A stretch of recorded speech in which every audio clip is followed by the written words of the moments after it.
Hey folks, it's Marvin Cash, the host of The Articulate Fly, and we're back with another Interbanks Fishing Report with Captain Richard Andrews of Tar-Pam Guide Service.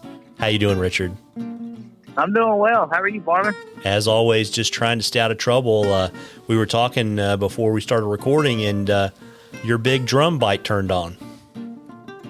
It did, finally. Better late than never, as they say. It was a slow start to our season. We were grinding along on ones and twos and threes, and I was honestly about to grind down to a nub, Marvin, but now it's picked up to what we kind of like it to be.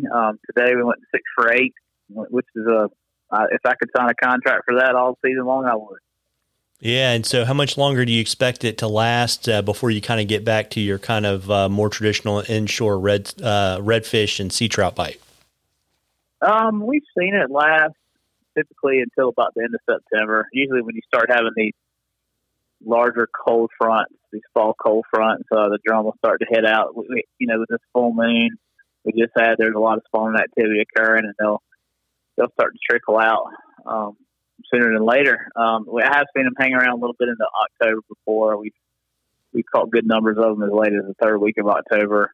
And, of course, we caught a few strays well into the late fall, even as late as December. But as far as good catchable numbers, probably another couple weeks. Got it. And we got a question for you from Zach, and he wanted to get your suggestions on methods that work the best when targeting gator trout in the fall, and also, where are the best places in the creeks and rivers to target them? Well, I typically fish for trout on what I would call the outside areas until about the early part of November. The outside areas are the areas, the lower end of the rivers, more in the Soundside bays, the points and islands and places that are out in more open water on the Sound side. As it gets cooler into the fall, typically we see it occur around the first few frosts that we have, and that's usually in the early part of November.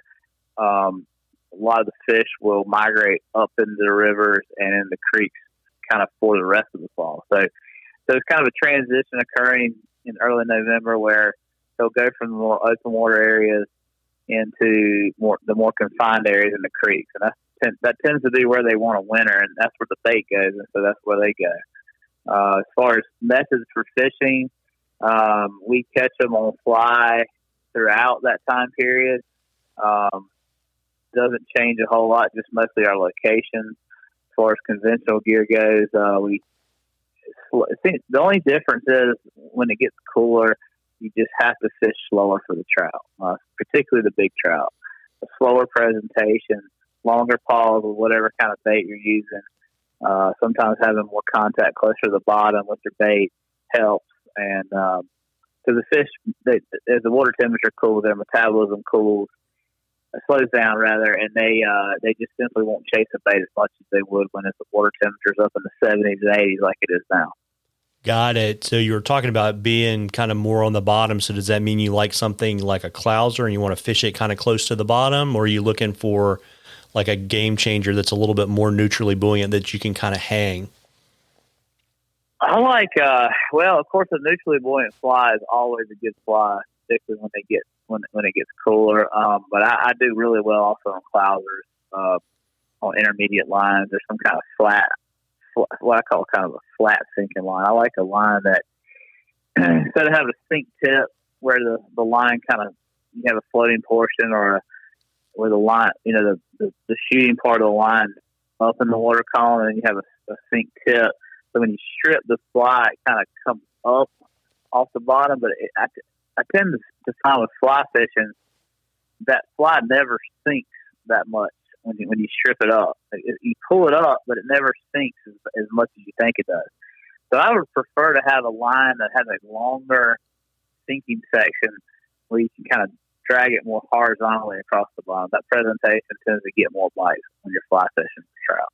Got it. Yeah, it's interesting because I know SA and the other guys have really worked on having kind of the back end of that fly line kind of sink at the same rate or pretty close to the same rate as the tip. Yeah, I like I like if I had a choice between fishing a sink tip with a floating section or some kind of a intermediate sinking section. That's the shooting section.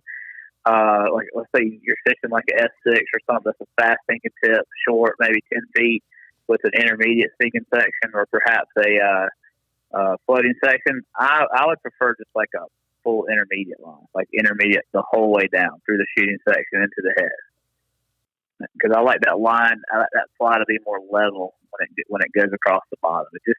I don't know why, but it just tends to get more bites. Yeah. Absolutely. And folks, we love questions at the Articulate Fly. You can email them to us or shoot them to us on our Facebook or Instagram page. And if we use your question, I'll send you some Articulate Fly swag, because I just reloaded. I just ordered a bunch of stickers from Sticker Mule. And then we will enter you in a drawing for a half-day charter with Richard at the end of the season. And Richard, before I let you go and enjoy your evening, you want to let folks know where they can find you and learn more about you and book you and fish with you. Well, as always, the best source of information for me and what we do and what we offer is on my website at www.tarpamguide.com. Well, there you go. And folks, fall starts on Wednesday. You owe it to yourself to get out there and catch a few.